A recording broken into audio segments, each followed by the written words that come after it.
Master Bruce? Are you all right, sir?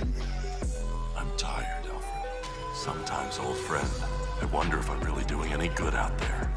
How can you doubt it? The lives you've saved, the criminals you've brought to justice. I am vengeance. I am the knight. I am Batman!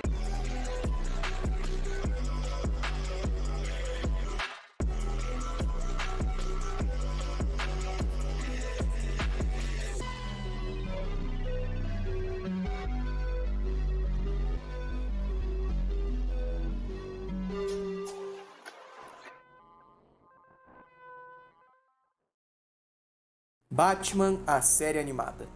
O que há pra falar dessa série fora o impacto que ela teve na cultura pop no âmbito geral? Foi essa série que definiu o imaginário popular ao redor da figura do Batman. Mas eu tô me antecipando. Acho que antes de falar sobre a série é bom dar um pouco de contexto. Muito antes dessa série, o imaginário que se tinha sobre figuras de herói, principalmente do Batman, digamos que não era lá das melhores. Pois o que se tinha na época, em termos de adaptação do personagem fora dos quadrinhos, era a série do Adam West. Que por mais que hoje em dia ela seja zoada, muitos ainda têm bastante carinho por ela, e de certa forma ela tem um charme. Principalmente porque a imagem que se tinha do Batman para essa adaptação foi a que foi estabelecida pela Era de Prata, como é chamada nos quadrinhos. Que também foi o período onde a Comics Code Authority foi implementada. Então tinha muita censura com o que os heróis deviam ser e fazer nos quadrinhos. E, consequentemente, isso respingou nas suas adaptações fora dos quadrinhos. Vou comer a tia do Batman! Foi só depois das adaptações do Tim Burton que as pessoas começaram a ver o potencial de explorar os super-heróis nos filmes e em outras mídias, e verem que eles são muito mais do que apenas personagens para entreter crianças. E foi com o sucesso desses primeiros filmes e o impacto que eles tiveram na figura do personagem que a ideia da série foi consumada. Pois uma das exigências que foram feitas para essa série foi que elas se baseassem principalmente nos filmes, na estética estabelecida pelo Tim Burton, a ambientação da própria Gotham City, e até mesmo no nosso caso aqui no Brasil a gente percebe isso vendo o elenco de dublagem. E qual é a deste sorriso idiota? A vida foi boa pra mim. Ah, tudo bem. Como se fosse fazer diferença. Senhor promotor, faça seu discurso de abertura. Tudo o que quero em troca é a chance de encontrar meu pai e minha mãe. Paredes de pedra não fazem uma prisão, nem portas trancadas uma barricada.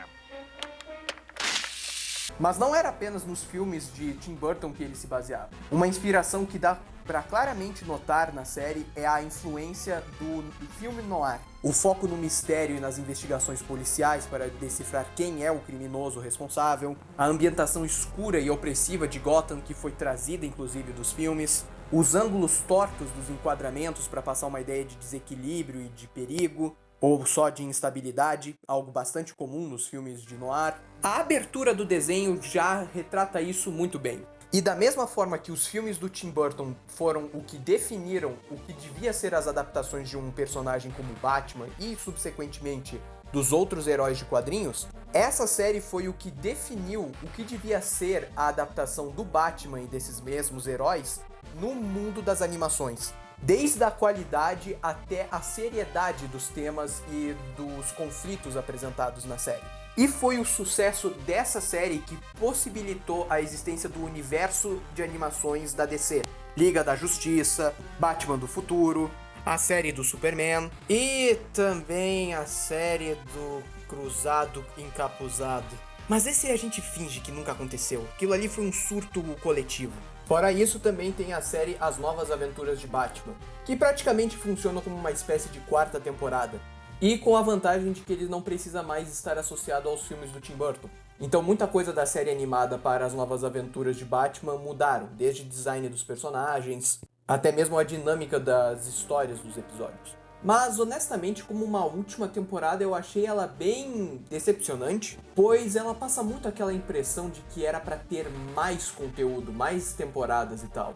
Inclusive, foi essa temporada que teve a introdução de 2 novos vilões, o Vagalume e o Creeper. Inclusive, quando comparado com a sua versão das temporadas anteriores, o Batman, ele tá muito distante e desconectado, o que é um pouco irônico, porque é nessa temporada que é introduzido o terceiro Robin, Tim Drake. A Batgirl também tem muito mais participação e também Dick Grayson é reintroduzido como o Asa Noturna. Então, com uma equipe de parceiros dessa, era suposto o Batman ter um pouquinho mais de personalidade e ter um pouquinho mais de desenvolvimento, mais do que a sua versão nas primeiras temporadas, mas ironicamente não.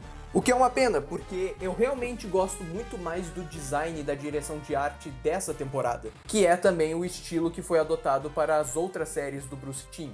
E é basicamente isso que tem pra dizer da série, pois, de novo, ela foi um marco não só para o personagem do Batman, mas também para as adaptações de heróis em desenhos animados e tudo mais. Qualquer coisa que eu fale sobre essa série vai ser só mais uma voz na multidão, pois tudo de bom que poderia ser falado da série já foi dito. Então, para deixar as coisas mais interessantes, decidi fazer um top 15. Sim, 15, porque foi difícil deixar essa lista com menos de 10. Pra tu ver como essa série é boa e continuou sendo boa com o passar do tempo.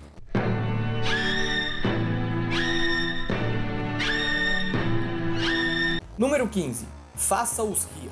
Esse episódio ele busca explicar de uma forma cômica e bastante inteligente a existência dos vilões da Era de Prata, como por exemplo o Rei dos Condimentos. Sim, esse cara existe nos quadrinhos, ou pelo menos existia. Mas ao invés de tentar justificar eles como uma ameaça séria e um real desafio para alguém como o Batman, eles no final acabam fazendo parte de um dos planos maquiavélicos do Coringa. Número 14, cuidado com o Fantasma Cinzento.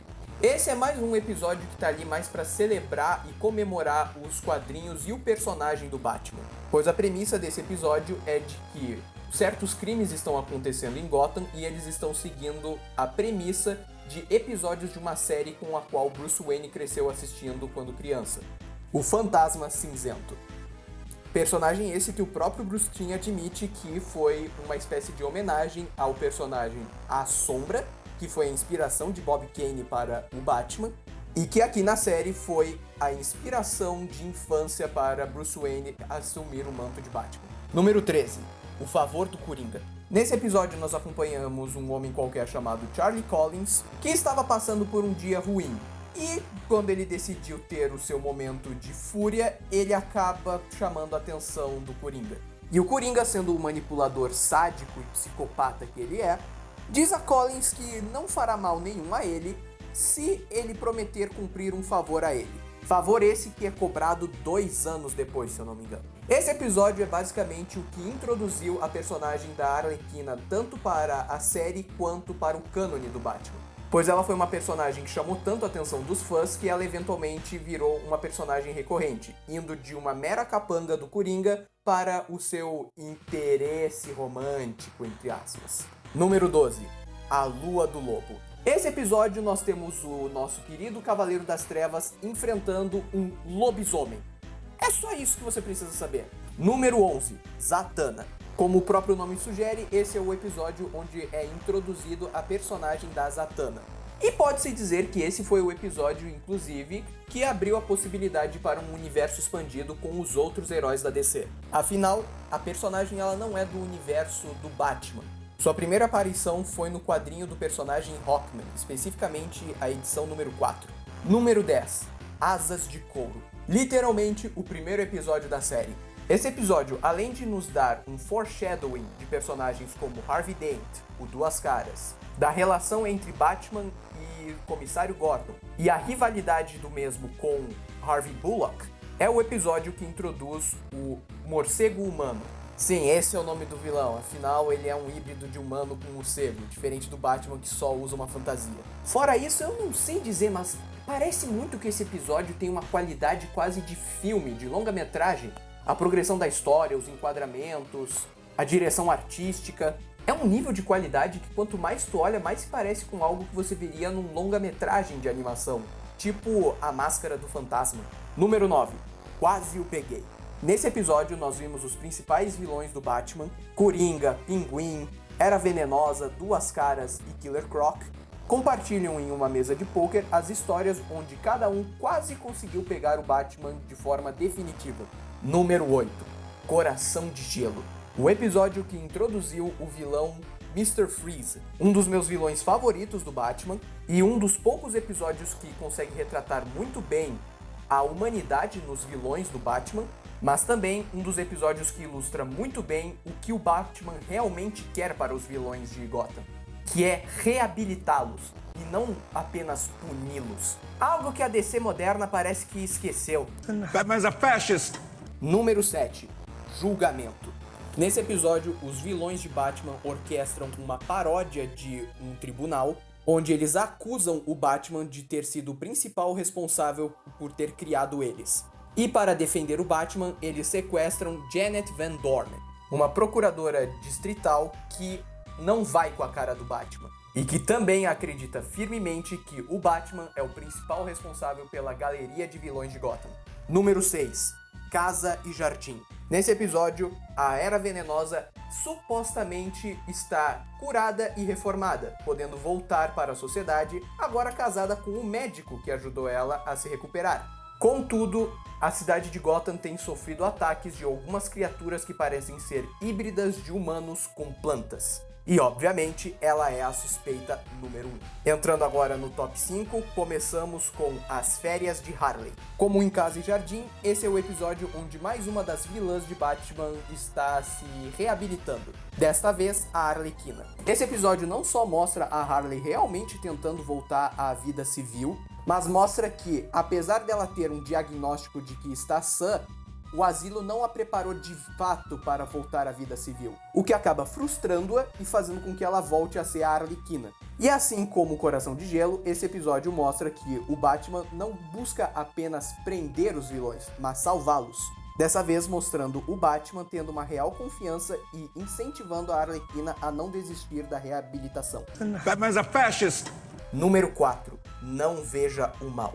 Esse episódio, além de ser uma homenagem à história O Homem Invisível, explora um tema bastante forte, pois o vilão Lloyd Ventrix, um ex-detento que foi preso por furtos, usa de um plástico especial para criar um traje que, ao deixar corrente elétrica passar pelo plástico, ele pode ficar invisível. E usa desse traje para se passar de amigo imaginário de sua filha, Kimi Ventrix. Número 3. Os Moradores do Submundo. Nesse episódio, Batman investiga uns furtos que estão sendo causados por uns duendes ou leprechauns, como a cidade de Gotham os chamam. E acaba sendo revelado que eles são crianças abandonadas e negligenciadas que foram adotadas, entre aspas, pelo Rei dos Esgotos. Esse episódio, quanto mais eu parei para analisar ele e perceber os paralelos, me pareceu muito uma certa homenagem ou alusão a Peter Pan, devido ao fato de que todos os bandidos são crianças abandonadas, algumas inclusive usam mantos verdes, como a roupa do Peter Pan, e o próprio Rei dos Esgotos tem uma aparência similar ao Capitão Gancho, não só por causa de sua roupa, mas também por causa dos crocodilos de estimação. Número 2. Os Esquecidos. Nesse episódio, Bruce Wayne descobre que em uma das casas de abrigo que ele ajuda com o trabalho comunitário, alguns dos mendigos e sem-tetos não estão mais aparecendo. E em suas investigações, ele descobre que eles estão sendo sequestrados ou coagidos a trabalhar numa mineradora para o chefe Biggs. Mas no processo, acaba perdendo sua memória. Esse episódio ele tem uma mensagem forte não só sobre a questão dos próprios mendigos, que são os esquecidos, mas também traz um grande desenvolvimento pro personagem do Bruce Wayne. Batman's a fascist! E em primeiro lugar, não poderia ser outro episódio. Bonequinha.